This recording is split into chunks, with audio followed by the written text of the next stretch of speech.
Di tengah hiruk-pikuk kota Jakarta yang tak pernah tidur, ada sebuah kisah yang jarang diperhatikan oleh banyak orang. Kisah ini bukan tentang kemewahan atau kejayaan, melainkan tentang cinta yang tumbuh di tempat yang paling tak terduga di sela-sela roda becak tua yang berderit di jalan-jalan sempit. Cinta. Apakah ia benar-benar buta? Ataukah ia memiliki mata yang lebih tajam daripada apa yang kita bayangkan? Kita sering mendengar bahwa cinta adalah tentang dua insan yang sepadan, yang saling melengkapi dalam segala hal. Namun, apa jadinya jika cinta itu datang dari dua dunia yang begitu berbeda, dari seorang poluan muda yang teguh dan disiplin, kepada seorang tukang becak tua yang hidupnya dipenuhi perjuangan? Namun, bukan hanya soal cinta yang membuat kisah ini begitu istimewa. Ini adalah tentang pengorbanan, tentang keberanian untuk mencintai meski dunia menentang. Dan yang lebih penting lagi, ini adalah tentang bagaimana sebuah tindakan kecil bisa mengubah takdir seseorang selamanya. Sebuah pertemuan tak terduga akan membawa kita pada awal dari sebuah kisah yang penuh ketegangan, air mata, dan harapan. Sebuah kisah yang akan membuat Anda bertanya-tanya, apakah cinta sejati benar-benar ada, bahkan di tengah kesulitan yang tak terbayangkan?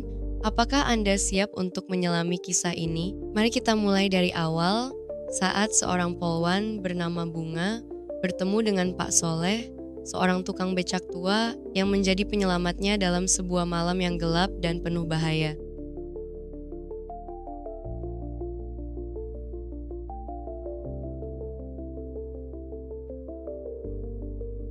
Di tengah hiruk-pikuk kota Jakarta yang penuh dengan kebisingan klakson dan hiruk-pikuk manusia, seorang polisi wanita bernama Bunga, 28 tahun, sedang bertugas malam itu. Ia adalah sosok yang teguh, disiplin, dan selalu memegang prinsip. Namun, nasib berkata lain ketika sebuah insiden terjadi. Saat itu, Bunga sedang mengejar seorang pencuri yang melarikan diri dengan motor curian. Dalam kecepatan tinggi, motor sang pencuri tiba-tiba oleng setelah menabrak trotoar. Sang pencuri jatuh, tetapi ia masih mencoba kabur dengan berlari masuk ke gang sempit. Bunga mengejarnya tanpa ragu.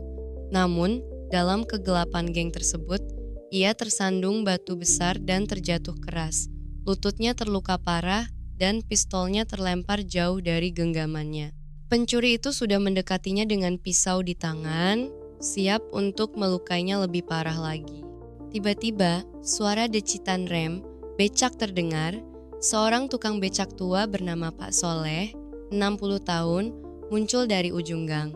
Dengan sigap, ia melemparkan tas belanja berisi sayuran ke arah pencuri, membuatnya terkejut dan memberi waktu bagi Bunga untuk bangkit. "Sini nak," seru Pak Soleh sambil mengayuh becaknya mendekat. Tanpa pikir panjang, Bunga naik ke becak dan mereka pun melaju cepat meninggalkan gang tersebut. Pencuri itu tertinggal, tak bisa mengejar. Dalam perjalanan pulang, Bunga hanya bisa diam. Hatinya dipenuhi rasa syukur dan rasa penasaran terhadap sosok pria tua itu. "Kenapa Bapak membantu saya?" tanya Bunga pelan. Pak Soleh tersenyum lembut. "Anak muda seperti kamu ini harus dilindungi. Kamu kan polisi, pelindung kami semua." Itu adalah awal dari hubungan tak terduga antara seorang polwan muda dan tukang becak tua. Setelah insiden itu, Bunga sering mengunjungi Pak Soleh di pangkalan becak tempat ia biasa mangkal. Awalnya, ia hanya ingin berterima kasih secara resmi dan memberikan bantuan finansial sebagai bentuk balas budi. Namun, semakin sering ia bertemu Pak Soleh, semakin ia menyadari bahwa pria tua itu memiliki hati yang begitu hangat dan bijaksana.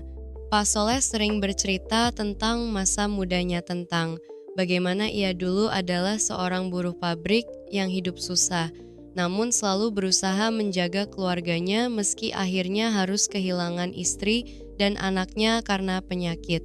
Ia tak pernah menikah lagi, dan bekerja sebagai tukang becak adalah cara satu-satunya untuk menghidupi dirinya sendiri. Bunga merasa ada sesuatu yang unik dari Pak Soleh. Ia bukan hanya seorang pria tua yang baik hati, tetapi juga sosok yang penuh pengertian. Di tengah kesibukan pekerjaannya sebagai polisi yang seringkali membuatnya stres, Pak Soleh selalu ada untuk mendengarkan ceritanya tanpa menghakimi. Lambat laun, benih-benih cinta mulai tumbuh di hati Bunga. Meski usia mereka terpaut jauh, ia merasa nyaman dan damai saat bersama Pak Soleh. Namun, ia sadar bahwa hubungan semacam ini akan sulit diterima oleh masyarakat, apalagi oleh teman-teman sejawatnya di kepolisian. Hubungan Bunga dan Pak Soleh akhirnya diketahui oleh rekan-rekan kerja Bunga. Berita itu menyebar seperti api dan Bunga menjadi bahan omongan di kantor. Beberapa orang mengolok-oloknya, sementara yang lain merasa kecewa karena Bunga dianggap telah mencoreng nama baik institusi.